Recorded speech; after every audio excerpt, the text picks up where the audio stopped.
It was faint, but it was there. One minuscule reading that piqued the interest of Captain Leslie Mumford of the UTS battleship Prizren on his way home from a routine patrol along the outer reaches. This was unoccupied space, or at the very least uncontested, and not many United Terran vessels ever made it out this far. Therefore, it was a surprise to find another human vessel, the UTS light cruiser Salinas specifically, drifting among the scattered rocks. Salinas had been listed among the stars for almost a decade, and it was highly unlikely that anyone on board was still alive.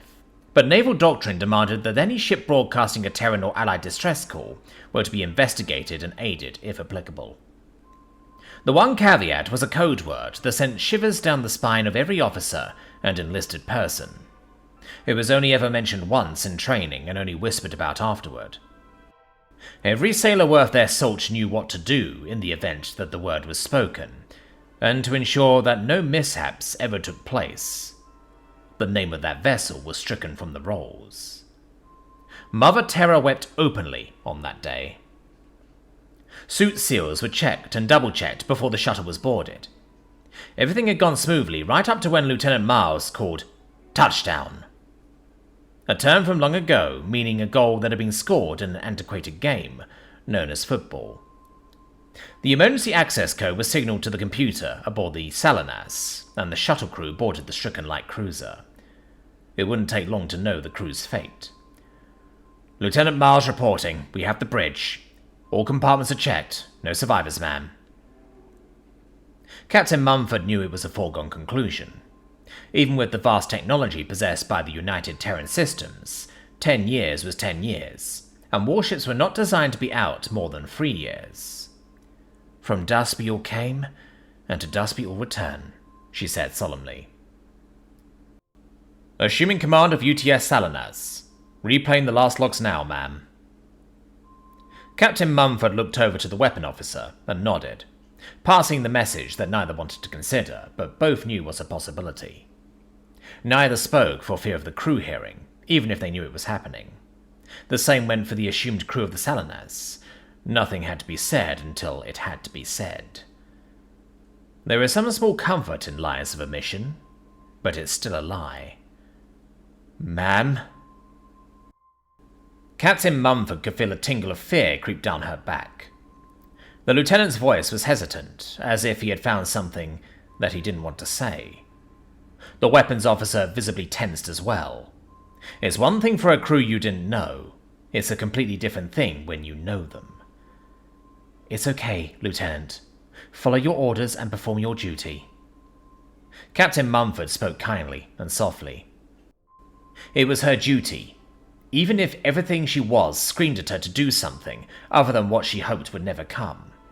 Anything but that word. Pierre, ma'am.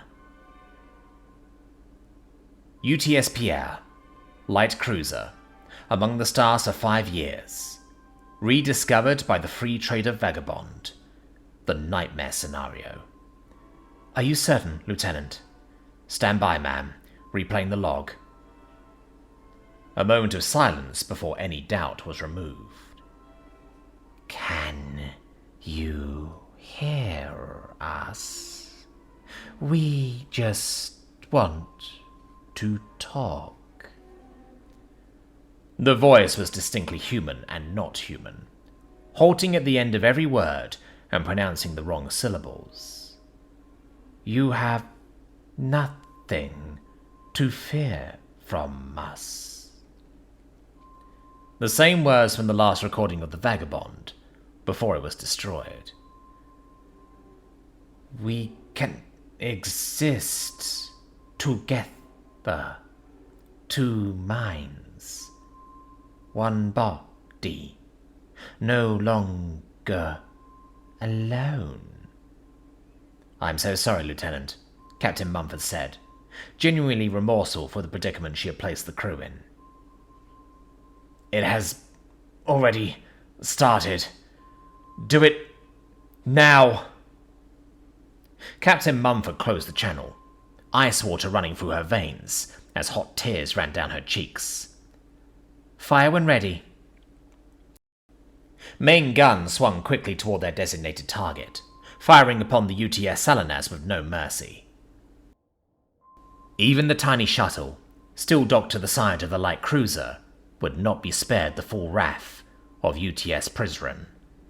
Hull plating buckled, and showers of sparks erupted from the Salinas until the fission core was breached.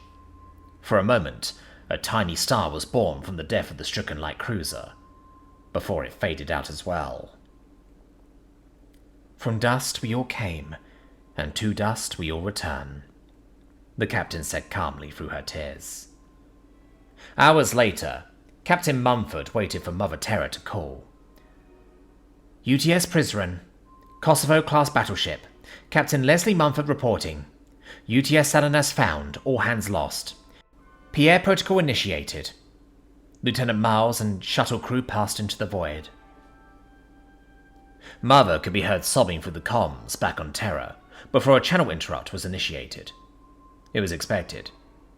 Since the Vagabond, there had been many other encounters with the Mimics.